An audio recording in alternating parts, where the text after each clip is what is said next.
Bora lá? Bom, então, olá a todas e todos. Eu sou a Fabiana Mateus, militante do coletivo Agora e para Todos. E a gente está aqui hoje com o Plínio Pavão, que vai dar um suporte técnico aqui para a gente. Plínio, com o Valmir Gôngora e com o Hélio Coniche. E os dois aí, companheiros, Valmir, atualmente aposentado e militante da Agora é para Todos, o Hélio, na ativa aí, né, Hélio, na agência, e também militante da Agora é para Todos, vão conversar um pouquinho com a gente sobre os resultados da FUNCEF nesse terceiro trimestre de 2021. Acho que alguns de nós, né, já tomamos aí um pouco de conhecimento, né, dos resultados dos planos de benefícios, encerrados aí o balancete até 30 de setembro, onde a gente constatou aí o déficit atuarial, né, nos planos de benefício, REG Replan saudado, não saudado, novo plano e REB, em especial o novo plano e REB grupo de ativos. E aí, para esmiuçar um pouquinho toda essa questão dos resultados, os impactos que levaram a esse resultado, a gente vai conversar um pouquinho com o Valmir, que elaborou aí uma apresentaçãozinha, e só destacando, né, Valmir, que até a presente data, hoje é 22 de dezembro, o dia que a gente está gravando esse vídeo, ainda não, a FUNCEF não tinha disponibilizado os relatórios nas áreas pertinentes do seu site. Então, as informações que a gente tem acumulado até o momento são as informações da apresentação da diretoria da FUNCEF e mais, né, as análises que a gente conseguiu fazer baseada nas informações que foram disponibilizadas até o momento. Então, deixar claro para vocês, né, que não temos ainda todo o detalhamento, porque, lamentavelmente, e sem grandes novidades, a direção da FUNCEF não disponibilizou tempestivamente aí os relatórios para que nós, participantes, pudéssemos ter um conhecimento mais aprimorado de todos os componentes dos balancetes e, consequentemente, dos resultados, tanto de ativo como passivo, dos planos de benefício. Então, sem mais delongas, Valmir, vamos passar para você fazer sua apresentação e ao final da apresentação, a gente bate um papo, né, com você, com o Hélio e com a contribuição do Plínio também, para que a gente deixe aí o nosso pessoal minimamente informado aí da situação dos planos de benefício na nossa fundação. Valmir, é contigo. Ok, vamos lá. Saudação aí todo mundo, a qualquer hora do dia que estiver assistindo esse vídeo. Vamos nós aqui para a apresentação, não é de muitas telas, não, né? Mas vamos nós aqui. Está no ar aí, Fabiana? Né? Tá sim, Valmir, tela cheia, inclusive. Vamos lá. Então, como a Fabiana mencionou, é com base na apresentação feita pelos diretores da FUNCEF, sob a coordenação aí do Gilson Costa de Santana, né, presidente da Fundação. Foi transmitido no dia 16 de dezembro, né? Com base nessas informações, a gente está trazendo esses dados. Os balanços até o final da tarde de hoje ainda não haviam sido publicados. Bom, a primeira questão aqui é a rentabilidade dos planos nesse período que fecha até setembro de 2021. São os 9 primeiros meses do ano. A meta a ser alcançada, em termos de valorização de patrimônio dos planos, é 10,81%. que vale sempre lembrar que a meta, ou taxa mínima atuarial, depende do plano, é uma denominação, ela é composta pelo Índice Nacional de Preço ao Consumidor do ano, né? Mais 4,5% de taxa de juros, taxa real, acima do NPC, portanto.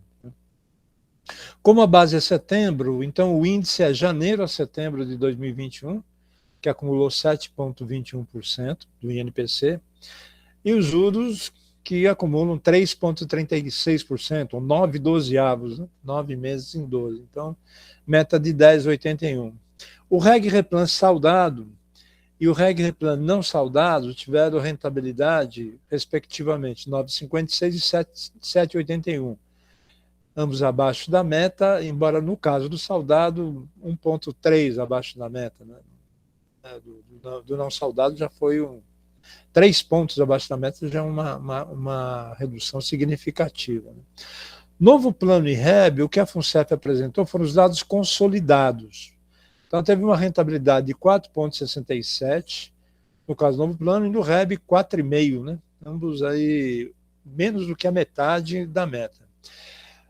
Vale dizer aqui que tanto o novo plano como o REB, diferentemente do Reg Replan, tem uma segregação entre as reservas para pagamento de benefícios, que são dos já aposentados e pensionistas, e os valores que são depositados nas contas individualizadas, as contas dos participantes que ainda estão em atividade. Então, quem está ainda na Caixa recolhe X% da sua contribuição, a Caixa recolhe mais X% da sua contribuição, isso fica numa conta individualizada. Você pode acompanhar por extrato que a própria FUNCEF fornece aí no ambiente próprio para os participantes. Né? E esse valor que é depositado é transformado em cota, essa cota é representada por todos os ativos, todos os investimentos que tem no plano, e vai se valorizando ou se desvalorizando. No caso dos aposentados, já é uma reserva, já é constituída, porque na hora que se aposenta, você calcula tudo que se acumulou, define um benefício, e aquilo que foi acumulado é transferido para um fundo que é mútuo, que é para pagamento de todos os aposentados, para que isso permite que o benefício seja pago pela vida inteira. Em geral, a reserva de aposentados alcança a meta ou fica muito próxima dela. Por quê? Porque ela é quase toda ancorada em título público. Público que eu falo é título da dívida da União, né? Título público da União, efetivamente. E as cotas do novo plano, elas tendem a se valorizar menos porque os ativos são mais distribuídos, ou tendem a oscilar um pouco mais porque os ativos são mais distribuídos. Não foi informado aqui valorização ou desvalorização das cotas, nem tampouco a segregação com a parte dos aposentados, mas é de se supor que a parte dos aposentados até ficou muito próximo da meta pela rentabilidade em renda fixa, e a gente vai especificar isso um pouco mais para frente, e a cota dos participantes ativos, tanto no novo plano REB, deve ter sofrido uma redução acentuada, muito acentuada, porque ela, em boa parte, é ancorada também em renda variável, ações a mercado, e as ações ao mercado, né, da carteira de ações aí, especificado pela FUNCEF, caíram mais de 8%. Então, é muito provável. Quando a gente tiver os balanços, vai ser possível fazer essa análise separadamente. Bom, os segmentos de aplicação, os segmentos são definidos por lei, né, uma resolução do Conselho Monetário Nacional. Então, o primeiro segmento está na linha A, é renda fixa, que inclui títulos de dívida privada, mas essencialmente inclui os títulos da dívida pública da União. Somando todos os planos, todos os ativos de investimento da FUNCEF, tem 85 bilhões de reais. Em renda fixa, 48,7 bilhões, quase 60% de tudo que é aplicado. A rentabilidade foi 9,72, então pouca coisa abaixo da meta, né, dos 10,71 da meta. A renda variável tem 25,7 bilhões, 30% do total, e a rentabilidade foi só de 5,42, metade da meta.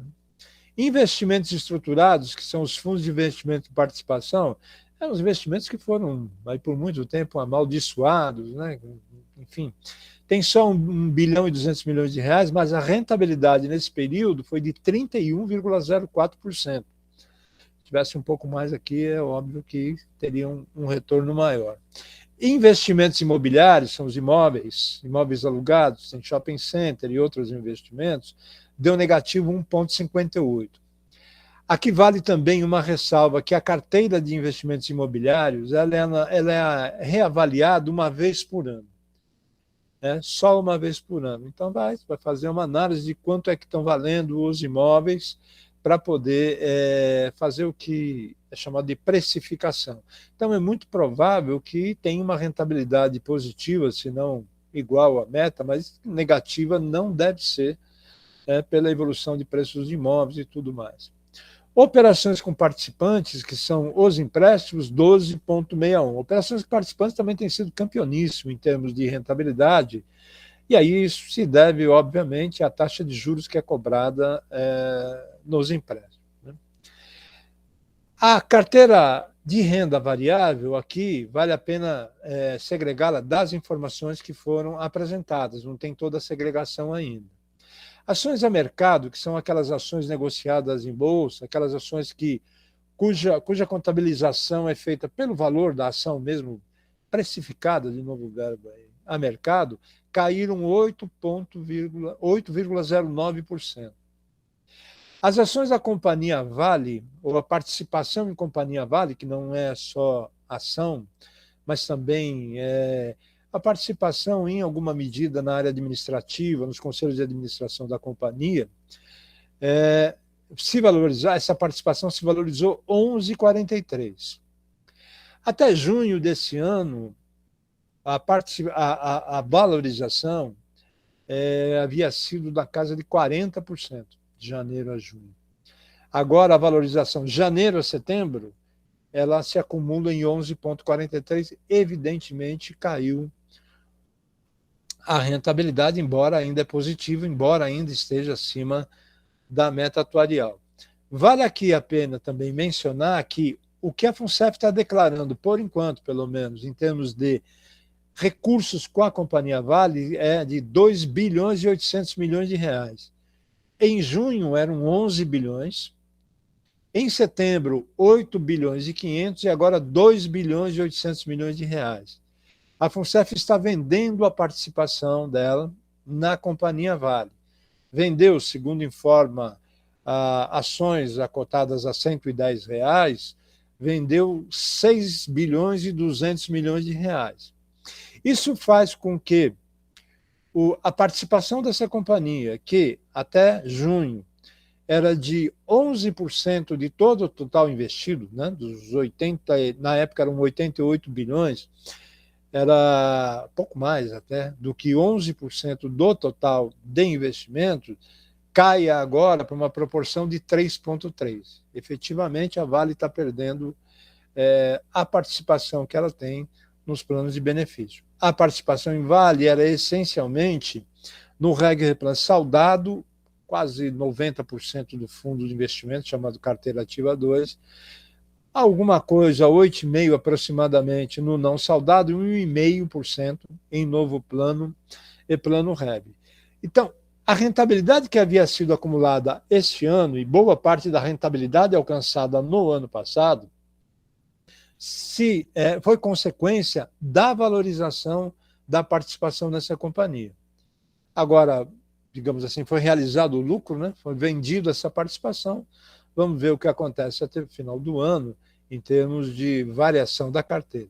Informa a FUNCEF que dividendos que a companhia também pagou até setembro, ela investiu em títulos públicos, e esses 6 bilhões e 200 a ver se foram distribuídos em renda variável, se foi distribuído também em títulos públicos.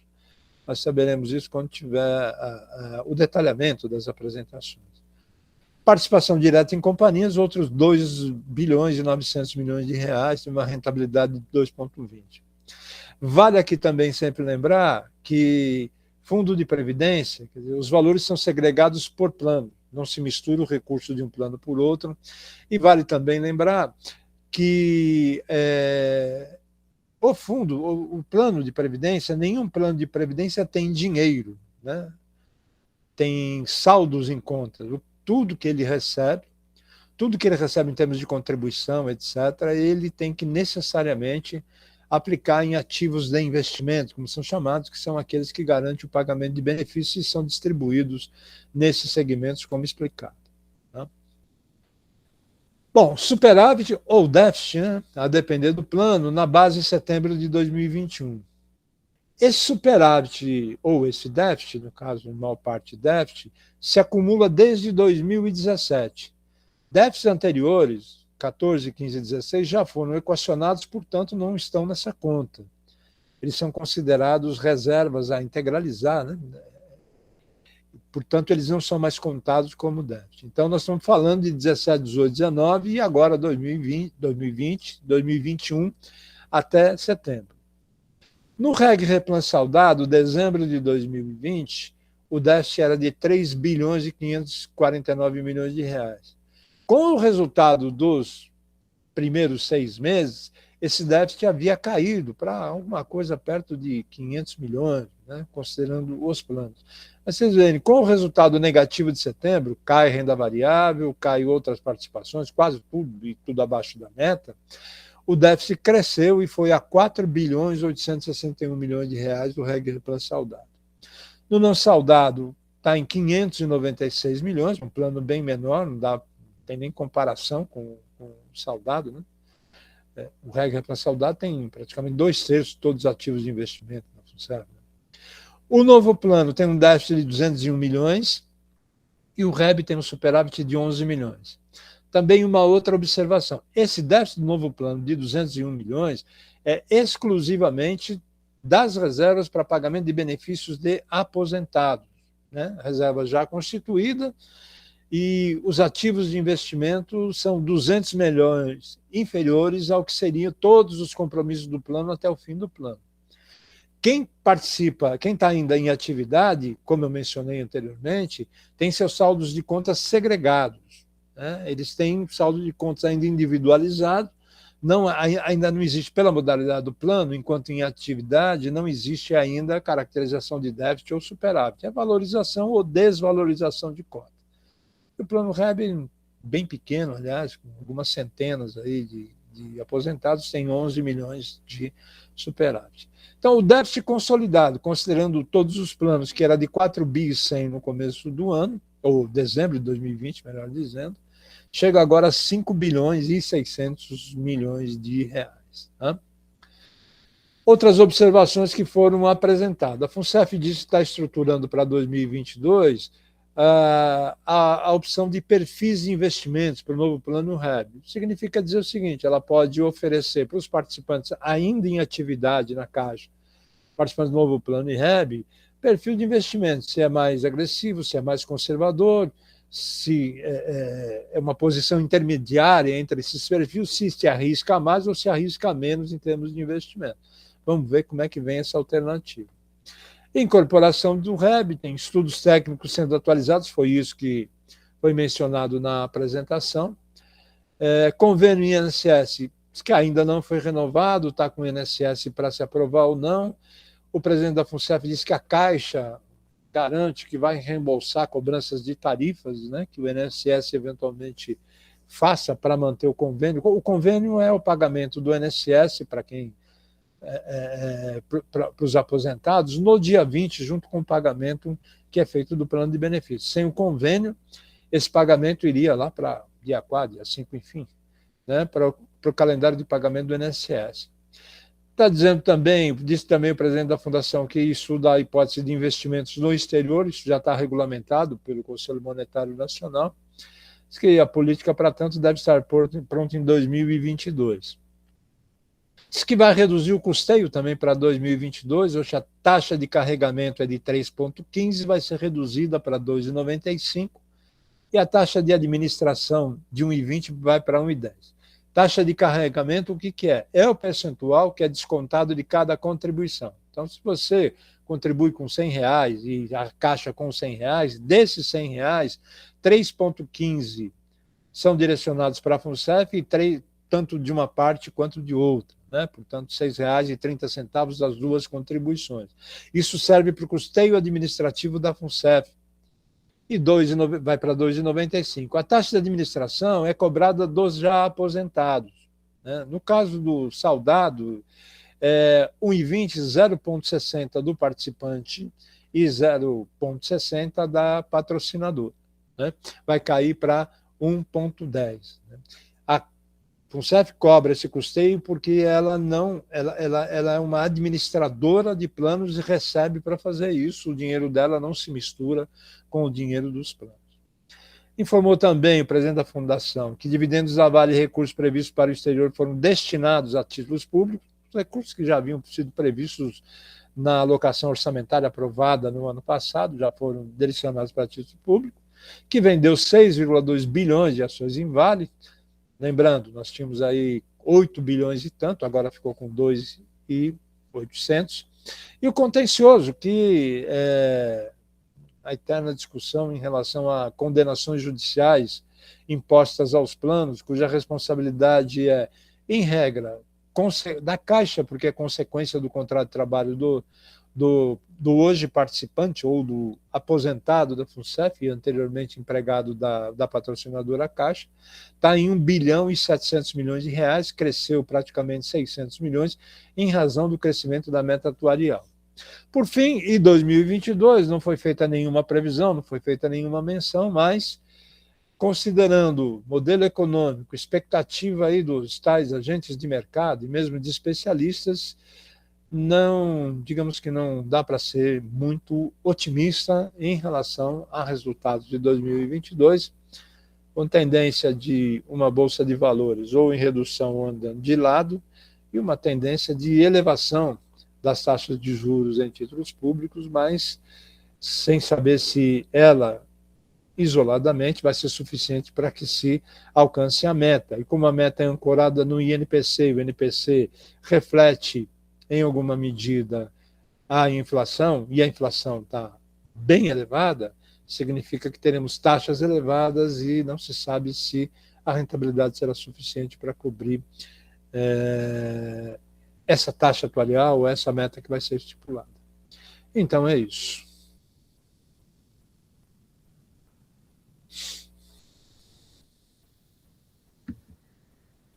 Como está no card, inclusive da Agora para Todos aí para 2022.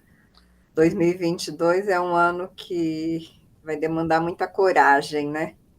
Muita coragem para lutar, porque se achar que os ventos vão soprar pura e simplesmente e nós vamos ficar só tomando ventinho na cara, né?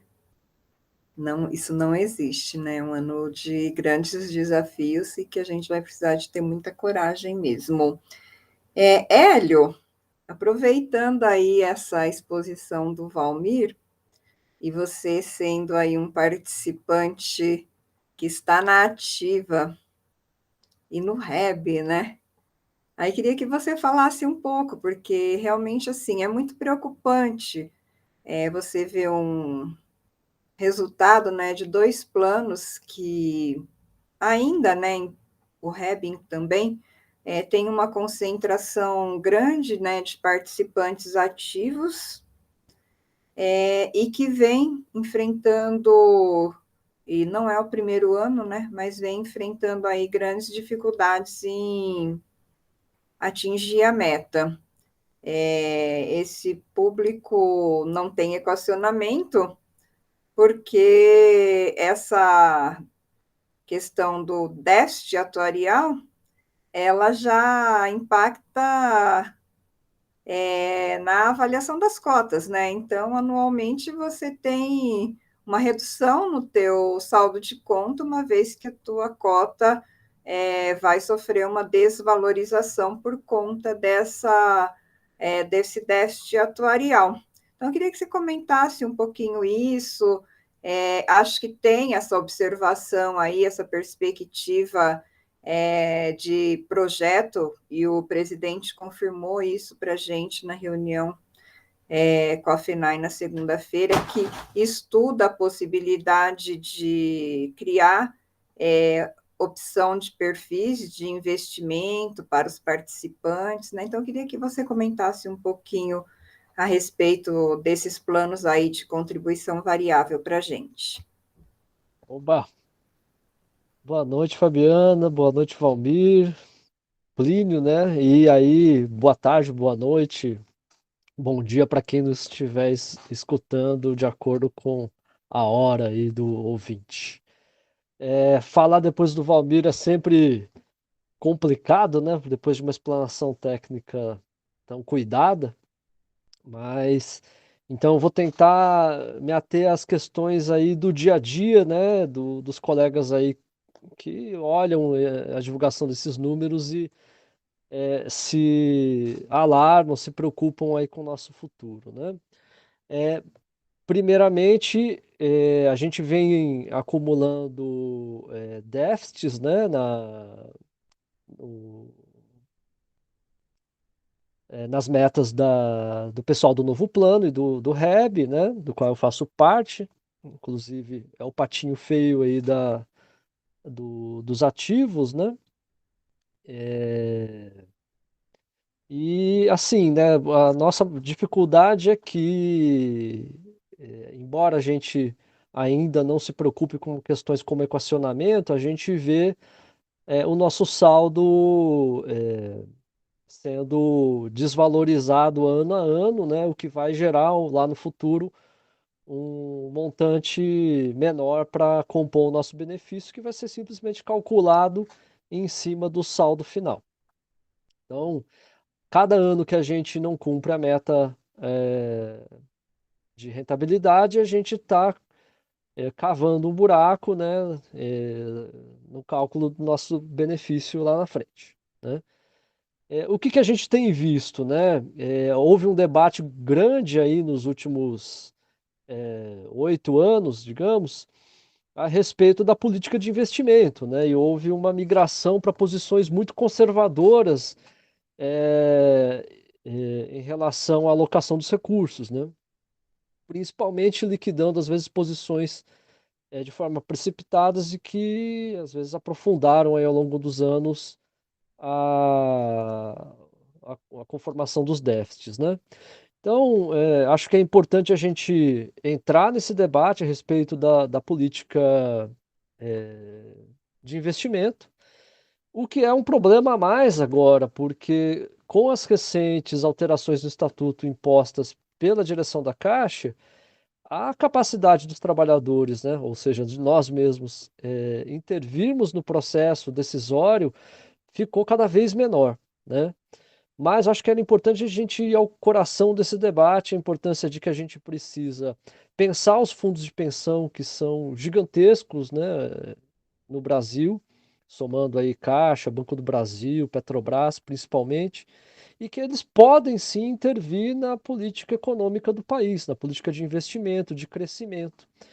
E, assim, para além de equívocos que tenham sido feitos pela gestão atual da FUNCEF, a gente também tem que entender que a gente está tendo uma política econômica de concentração de renda, que causa, né, uma retração de consumo e que, por sua vez, estruturalmente tem feito com que o crescimento econômico do país, é, na, na acepção mais ampla de crescimento, não ocorra. Ao não ocorrer, obviamente, todas as nossas posições em renda variável, ações, vão ser impactadas, mas também a gente tem tido aí flutuações, né, na valorização das cotas devido ao fato de que a gente, por ser um fundo de pensão, está muito calcado em título público, e aí mudanças bruscas na inflação, na taxa de juros básica, na Selic, acabam impactando contabilmente o valor das nossas cotas, né? É, então, assim, também um convite a gente pensar a nossa FUNCEF a partir dos desafios que o próprio Brasil tem, né? Então, não, a gente não vive numa bolha e nosso fundo de pensão é impactado pelas decisões que o governo toma. E assim, né, coisas simples do tipo, mesmo títulos públicos indexados em inflação, né, que são os títulos IPCA, se a gente olhar de 2019 para cá, tem um fenômeno muito curioso, né? Que as nossas metas atuariais elas são todas feitas em cima de NPC, que vão pegar a renda das famílias de 1 a 5 salários mínimos, né? Então vai pegar a inflação que pega as camadas mais pobres. E o IPCA é calculado em cima de renda das famílias até 40 salários mínimos, né? O que houve nos últimos 3 anos, de 2019 para cá, né? E o que existia antes? O que existia antes é que as curvas se cruzavam, né? Existia lá uma alternação entre quem ficava com índices maiores de IPCA ou NPC. Nos últimos 3 anos, o que a gente assiste é que o IPCA tem ficado menor, né, do que o INPC, ou seja, a inflação para os pobres tem sido muito maior durante 3 anos consecutivos do que a inflação para os ricos.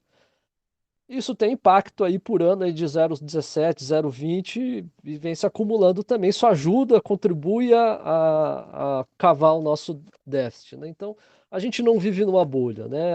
A política econômica impacta. Então, muitos desafios aí vêm pela frente de fato, né?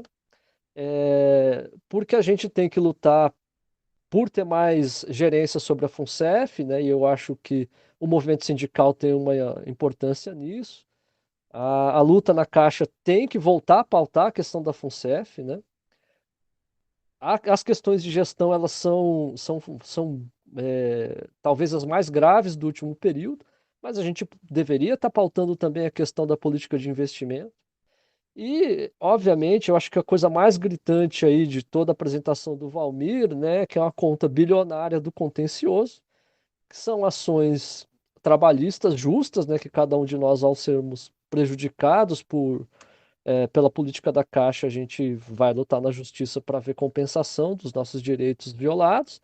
Só que a Caixa, ao perder a ação e a FUNCEF é arrolada junto no processo, não comparece.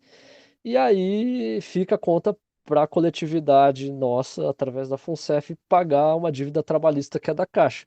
E a gente não debate isso nos acordos coletivos, mais nas negociações. E isso é central, porque isso tem impacto violento aí na contabilidade do fundo de pensão.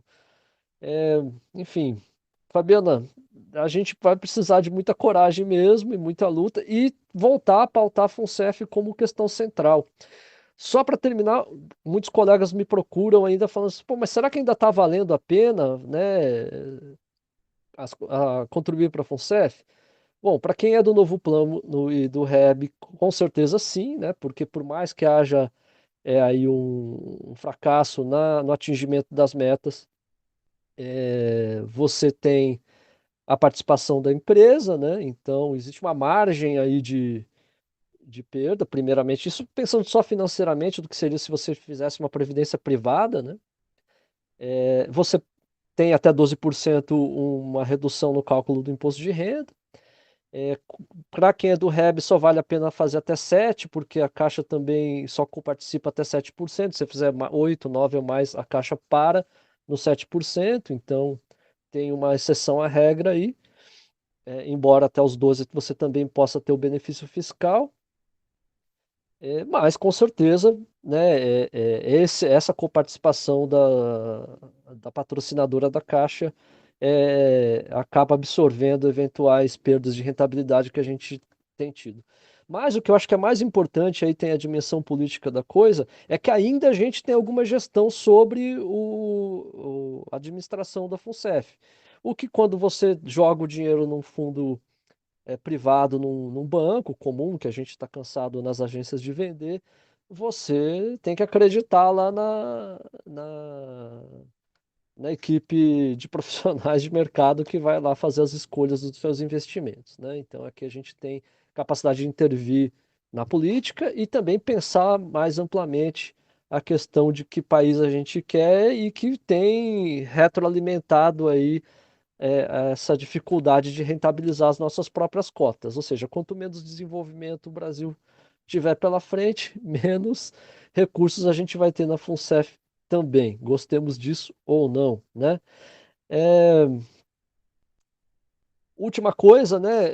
Só para terminar, para não me alongar muito, me preocupa porque a FUNCEF não tem utilizado os recursos disponíveis para fazer administração de forma integral, o que, por um lado, é bom, porque significa que não está gastando mais do que se arrecada com taxa de administração, e aí uma ótima notícia que tanto a taxa de carregamento quanto a taxa de administração estejam diminuindo, porque isso vai impactar também lá no resultado, né, de todos os planos, mas assim, dificuldades como erros no lançamento da folha, né, que tem a ver com falta de investimento em tecnologia de informação, ou no caso de que a gente volta de umas férias ou tem um excesso de débitos lá, a FUNCEF não debita, a gente demora dias e dias para conseguir gerar o carnezinho lá para fazer a contribuição de forma em separado, paga juros e tudo assim.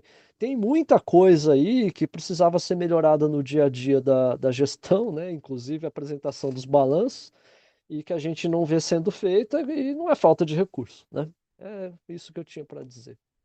Precisamos pautar tudo isso na nossa luta sindical para que a gente siga e exerça a nossa capacidade de intervir no fundo que é nosso. Eu acho que uma questão que você colocou aí que é extremamente importante, a FUNCEF, ela é um benefício indireto que a gente tem e que a gente não pode abrir mão em hipótese alguma, né? Então, você ter lá a sua contribuição, ter a contribuição da Caixa, e ter aí uma garantia de um benefício na aposentadoria, ou ter uma garantia de um benefício de risco, né? Que é um benefício no caso de uma invalidez ou morte, algo assim que a gente não pode abrir mão. E eu acho que a gente tem que cada vez mais lutar para que a gente seja um participante mesmo, que possa intervir, inclusive na política de investimentos, né? Uma das bandeiras que a gente tem colocado muito aí é a questão de você ter um espaço para os participantes debater a elaboração e acompanhar a execução da política de investimento dos planos de benefício, ter comitês de participantes para fazer esse acompanhamento. Acho que você chamou a atenção para uma coisa que o Valmir depois pode até falar um pouco mais tecnicamente, mas a FUNCEF é uma investidora, e talvez os resultados, boa parte do reflexo nos resultados hoje, foi a opção, nos últimos anos, de uma política de investimentos altamente conservadora. Não se sabe se de medo de se expor ao risco, por conta de todo esse processo de satanização, né, de investimentos, mas talvez esteja colhendo hoje, em especial no REB, no novo plano, uma opção de gestão que foi o conservadorismo extremo, né, que a gente também denuncia aí nos últimos 4, 5 anos na política de investimentos. É óbvio que hoje, né, se for pegar aí 2020, 2021, nosso país está quebrado, né? Nós temos um país andando para trás, né? Estamos quase virando uma roça, né? E então você realmente assim tem poucas opções hoje de investimentos. E aí, quando você vê que investir na economia real é interessante, é quando você pega o resultado dos investimentos estruturados, que o Valmir também pode abordar um pouco melhor, mas se você pegar a história, né, desses investimentos, que agora são residuais, né, 1.200 são residuais, são investimentos que foram feitos aí há 8, 10 anos atrás, e eles têm uma característica de curva J, né? Você tem um período em que você está investindo ainda, então você não tem na verdade, aporta recurso e depois de 6, 8 anos ele performa e faz a rentabilidade que ele está fazendo, né? 31, 32%. Já foi assim em 2020, deve se repetir agora 2021, mas como não se buscou mais esse tipo de investimento, até pela demonização que se fizeram dos FIPs, né? E também hoje acho que o país nem tem alternativa de investimento nessa modalidade, né? Porque não tem investimento no país, né? Por mais difícil que seja encarar isso, é a triste realidade. Mas aí, Valmir, devolvendo para você, eu queria que você comentasse um pouco essas questões que o Hélio e eu pincelamos aqui, e eu queria que você me falasse do não saudado. O não saudado, ele estava até junho com uma performance bastante equilibrada, vamos assim dizer, na comparação com a meta e tudo mais. Você acha que a gente sem os demonstrativos contábeis e os relatórios, né, fica com uma certa dificuldade, mas você acha que o passivo, né, o reajuste do passivo agora em setembro pode ter provocado esse espaçamento entre o resultado e a meta, você ter tido os reajustes agora nos benefícios, porque isso pode, inclusive, dependendo da avaliação, também em janeiro a gente tem um impacto parecido no saudado, né? Por conta de NPC e tudo mais. Então, queria que você comentasse também essa questão aí. Bom, o não saudado, o plano de benefícios é chamada, uma modalidade, né, que é chamada de benefício definido, né? Significa dizer o seguinte, né? Você já sabe previamente qual o benefício que o participante terá no futuro. Por exemplo, por enquanto, né? Está mudando o regulamento, isso aí vai lá para o vinagre. Média dos 12 últimos salários de contribuição. Então, a contribuição que é feita pelo participante e pela patrocinadora durante o período de atividade desse participante, quando está vinculado à própria caixa, ela é feita para formar uma reserva e pagar esse benefício. O plano de previdência, a gente fala benefício, mas na verdade é um salário indireto, né, que a empresa paga, que já está calculado na conta dela quando ela faz a contratação de todo mundo. Quer dizer, não é nem um favor, não é nada, é um salário indireto que ela está pagando. Né? Poderia ser no contra-cheque, ela paga indiretamente isso daí, fazendo uma contribuição previdenciária. Né?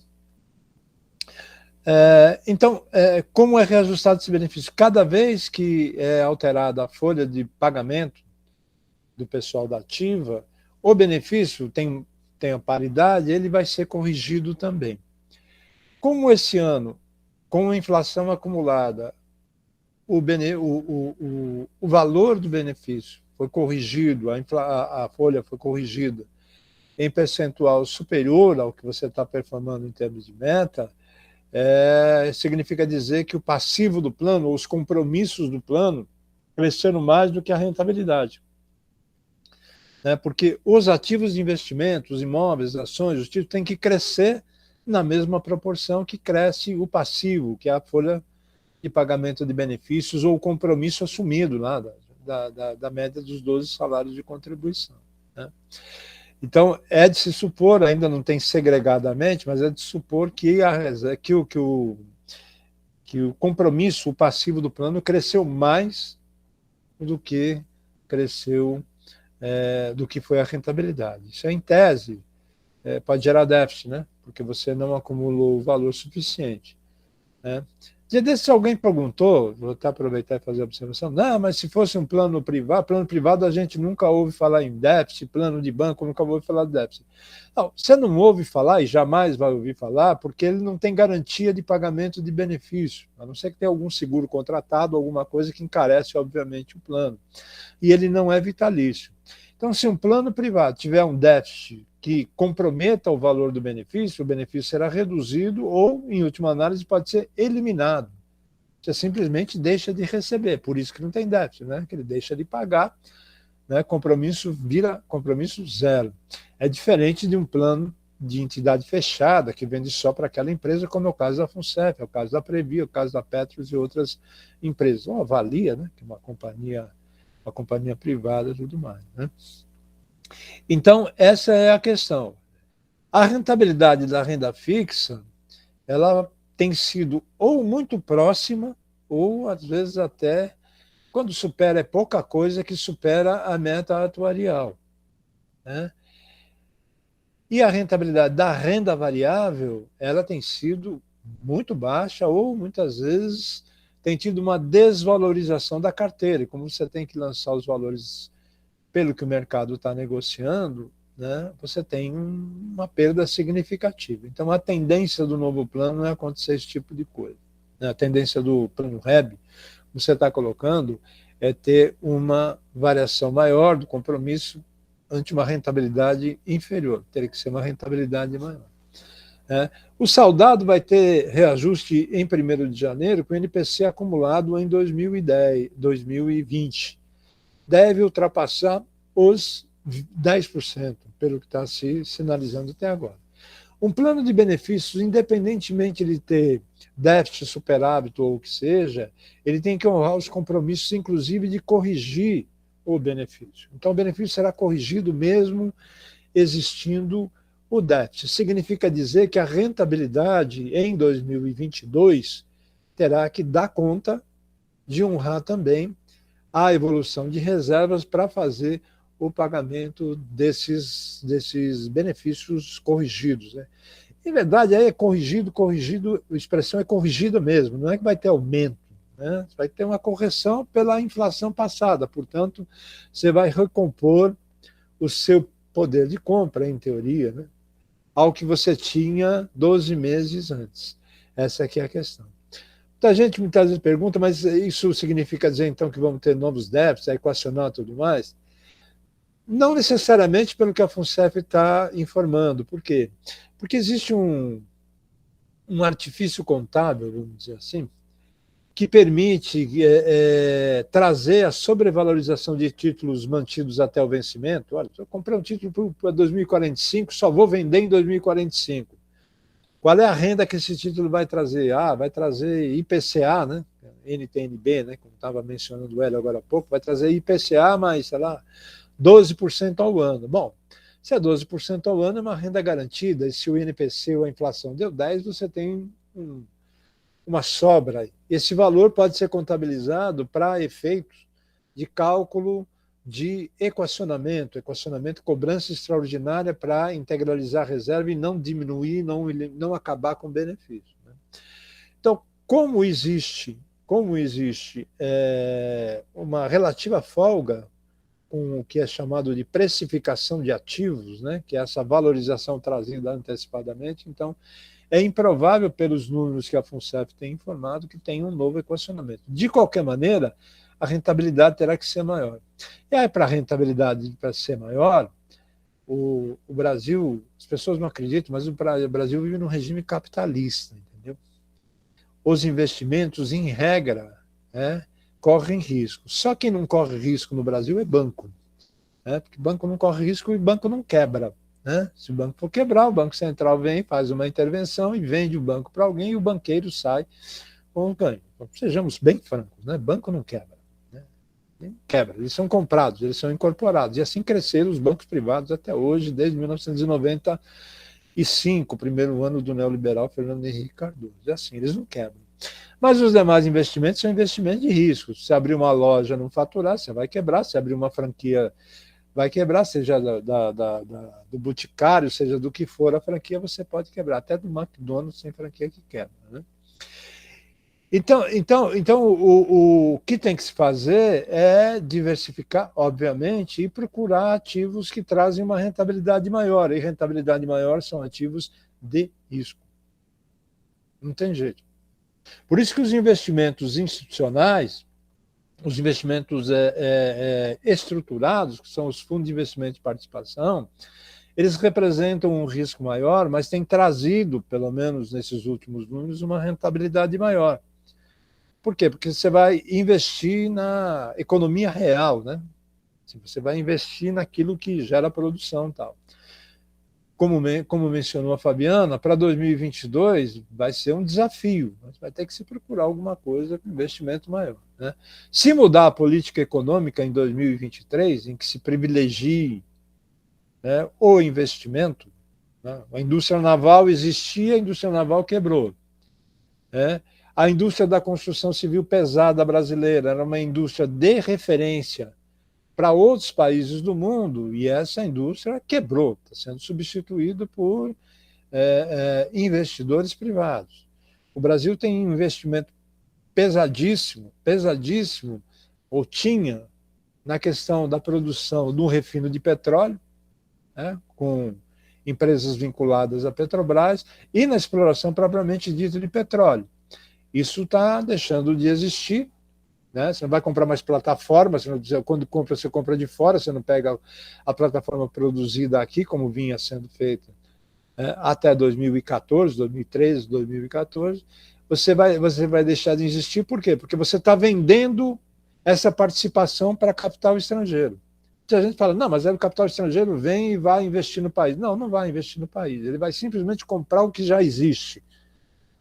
Não é que ele vai abrir empresas novas para explorar alguma coisa. Ele vai simplesmente comprar o que já existe. Então, se não mudar isso daí, claro que o cenário é bastante difícil. Isso teria que mudar para que a gente pudesse, dentro de um sistema capitalista, correr risco, diversificar, mas correr o risco o menor risco possível, risco mitigado, pelas avaliações que são feitas em geral, que as empresas fazem em relação a risco. Não dá para continuar ganhando, e assim mesmo hoje nem assim está ganhando, com a desgraça do país, que é a taxa de juros da rolagem da dívida, né, que interfere, que ajuda quase que especificamente só o sistema financeiro. Acho que é isso, viu, Fabiano? Aí o novo plano REB já mencionou, mas sempre vale a pena mencionar de novo. Né? É um investimento, obviamente, que tem que ser mantido a qualquer custo. Eu já ouvi falar de gente que eu diminuí minha contribuição para o plano FUNCEF e abri uma contribuição lá no Itaú, não sei das quantas previdências. Vai perder dinheiro. Vai perder dinheiro por quê? Porque quando eu deposito 100 no plano da FUNCEF, a Caixa deposita outro 100. Portanto, mesmo que a rentabilidade seja zero, eu dobrei o capital, porque a patrocinadora, por conta de um salário indireto, fez um crédito na minha conta. É simples assim que é feita a conta. Agora, quando a rentabilidade não alcança a meta desejada, significa dizer que se acumulou menos ao longo do tempo, e acumulando menos ao longo do tempo, o teu benefício lá na frente vai ser menor do que o projetado, o esperado ou prometido, a depender do cálculo que é feito. Né? É como alguns costumam dizer, como se você antecipasse um equacionamento, né? Se você tivesse um resultado negativo, porque você não consegue alcançar aquela meta que está sendo especificada. Isso para o novo plano e para o REB. É isso.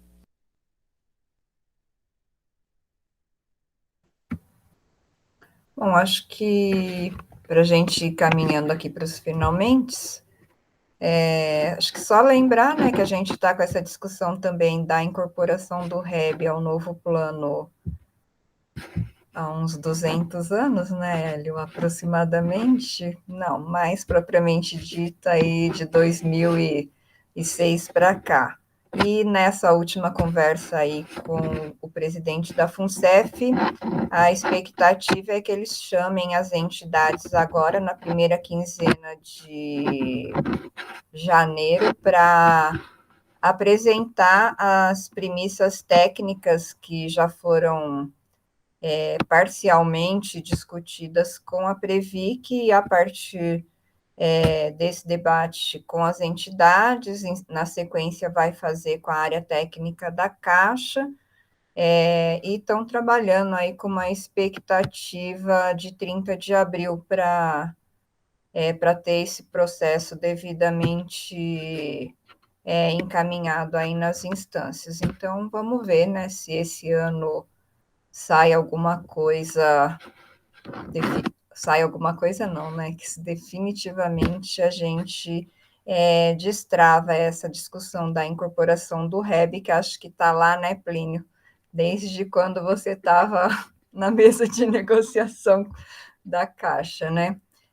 E sobre o convênio do INSS, que também é uma questão que pega muito, acho que só lembrando, né, a questão da suspensão, cancelamento do convênio do INSS, ela se deu em 2019, final de 2019, e a FUNCEF, ela praticamente comemorou o fim desse convênio. Acho que todo mundo se recorda disso, né?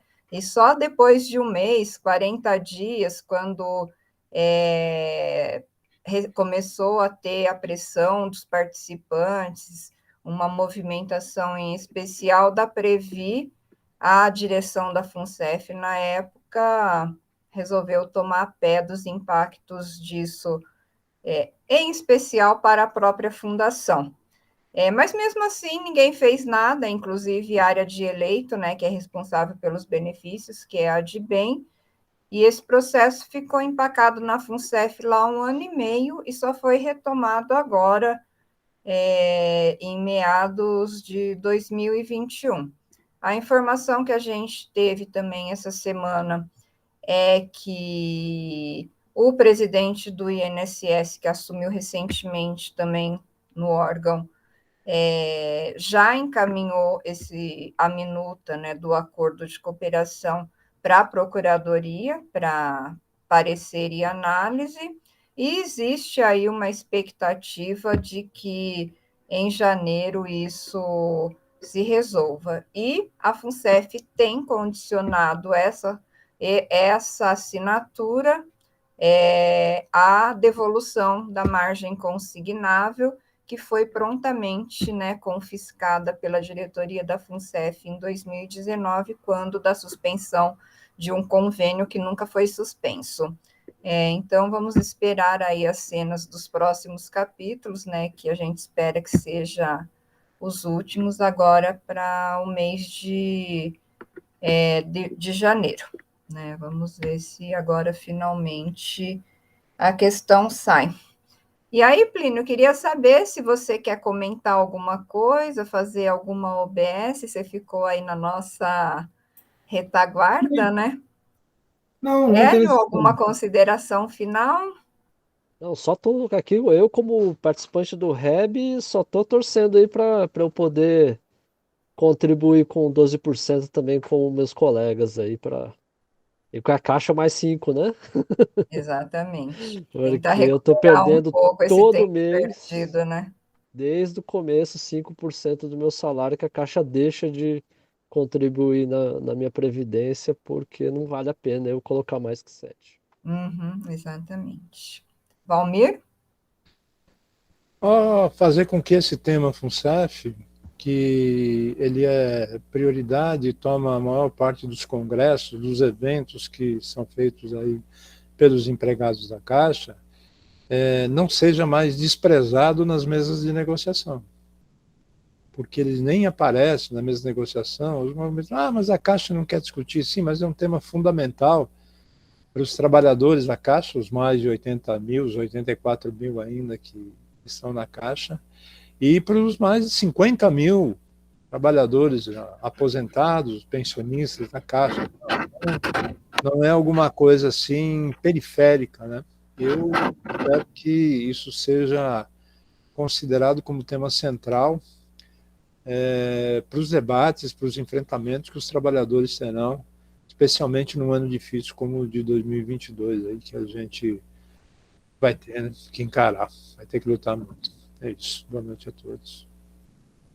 Bom, eu quero aí agradecer a vocês, Plínio, Valmir e Hélio, por esse bate-papo.